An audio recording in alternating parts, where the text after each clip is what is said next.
சரி குட்டீஸ், mini vlog டே 6ல் இருக்கும். இன்றைக்கி வந்து நம்மளோட சிறுதானியம், அதுக்கப்புறமேட்டுக்கா கொண்டக்கடலை அது எல்லாமே வந்து ரீஸ்டாக் பண்ணியாச்சு.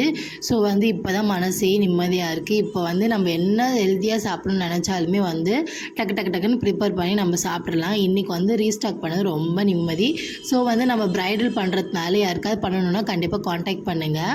அதுக்கப்புறம் இனியோட நைட் ரொட்டீன் என்னென்னு பார்த்தீங்கன்னா, பால் காய வச்சு தயிர் செய்யலான்னு பார்த்தா அது வந்து இப்படி ஆயிடுச்சு. திரிஞ்சு போனதுனால நான் வந்து அதையும் சும்மா விடுவேனா, ஸோ அதை வந்து பால்கோவா மாதிரி பண்ணிடலாம் அப்படின்னு சொல்லிட்டு சர்க்கரை போட்டு பால்கோவா செஞ்சு ஹஸ்பண்ட் கொடுத்துருந்தேன். செம்ம டேஸ்ட்டாக இருக்கும் தெரியுமா. இது வந்து தெரிஞ்ச பாலில் அதுக்கப்புறமேட்டுக்கா கொஞ்சோண்டு வந்து சாமா இருந்தது, அதையுமே செய்யாச்சு. அதுக்கப்புறம் ஹஸ்பண்டை கொடுத்ததுக்கப்புறம் அவரும் சாப்பிட்டுட்டாரு பால்கோவாவை. அதுக்கப்புறம் நைட் என்னென்னலாம் ஊற வைப்பேன் அப்படின்னு பார்த்தீங்கன்னா, நம்மளோட மார்னிங் குடிக்க வேண்டிய டீ, அதுக்கப்புறமேட்டுக்கா வந்து ப்ரௌன் ரைஸ், இதெல்லாம் ஊற வச்சாதான் காலைல எழுந்து வடிக்க முடியும். இல்லைனா வந்து வேகவே வேகாது. அதுக்கப்புறமேட்டுக்கா ராஜ்மா ஊற வச்சாச்சு. Good night.